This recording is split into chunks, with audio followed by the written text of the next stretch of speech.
অভিযান চালায় এবং অভিযানের প্রেক্ষিতে তাদের দুইজনকে আটক করতে সক্ষম হয় এবং আটক করার পর কিন্তু তাদের কাছ থেকে দেশীয় 3টি ধারালো অস্ত্র, যেটা দিয়ে তারা বিভিন্ন সময়ে মানুষদেরকে ভয়ভীতি প্রদর্শন করত এবং অস্ত্রের মুখে জিম্মি করে তাদের কাছে সম্পূর্ণ একটি রিভলভার যেটি উদ্ধার করা হয়। এবং আপনাদেরকে সেই বাড়িতে নিয়ে যাওয়ার চেষ্টা করছি, যে বাড়ি থেকে তাদের রিভলভারটি উদ্ধার করা এবং ধারালো অস্ত্র সেই বাড়ির দ্বিতল বিশিষ্ট। তানভীর কোথায় থেকে অভিযান শুরু করলেন, কি কি উদ্ধার করতে পেরেছেন, সব মিলে একটু জানাবেন। মূলত মোহাম্মদ সুরেশ পোদ্দার অনেকদিন ধরে একজন এনলিস্টেড ক্রিমিনাল, তিনি বগুড়ার একজন ত্রাস এবং সন্ত্রাসী ছিলেন। তার উপর আমরা অনেকদিন ধরে নজরদারি অব্যাহত রেখেছিলাম। গতকাল রাতে আনুমানিক 11টায় আমরা একটা অভিযান পরিচালনা করি। সেই অভিযানের প্রেক্ষিতে প্রথমে আমরা তার এবং তার সহযোগিতা আস্থানা হিসেবে এই জায়গাটায় আসি এবং আপনারা অলরেডি দেখেছেন এই জায়গাটা ঘুরে যে এখানে বিভিন্ন রকম মাদক সামগ্রী, আপনারা দেখতেই পাচ্ছেন মাদক সেবনের বিভিন্ন সামগ্রী এখানে রাখা আছে।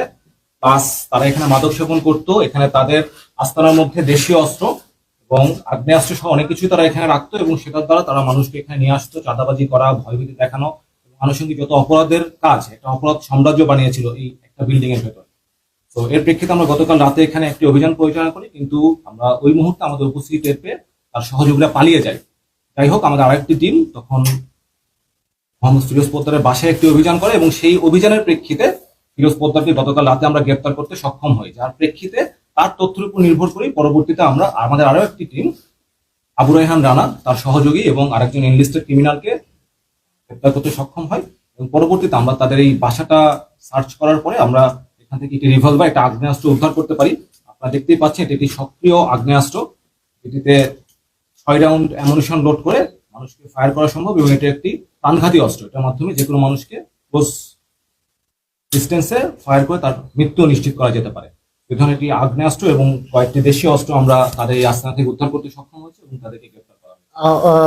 তানভীর ভাই, যদি সহজ করে বলি, জাতীয় নির্বাচনকে ঘিরে যারা এই ধরনের আসলে সন্ত্রাসীমূলক কর্মকাণ্ডের সঙ্গে জড়িত, তাদের উদ্দেশ্যে আপনার কোনো বার্তা আছে কিনা?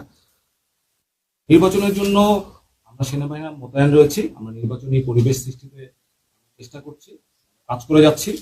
আগেও আমরা করেছি, বর্তমানেই করছি এবং ইনশাল্লাহ আমরা আগামীতে এই ধরনের অভিযান করবো যাতে সুন্দর সুষ্ঠু নির্বাচনী পরিবেশ।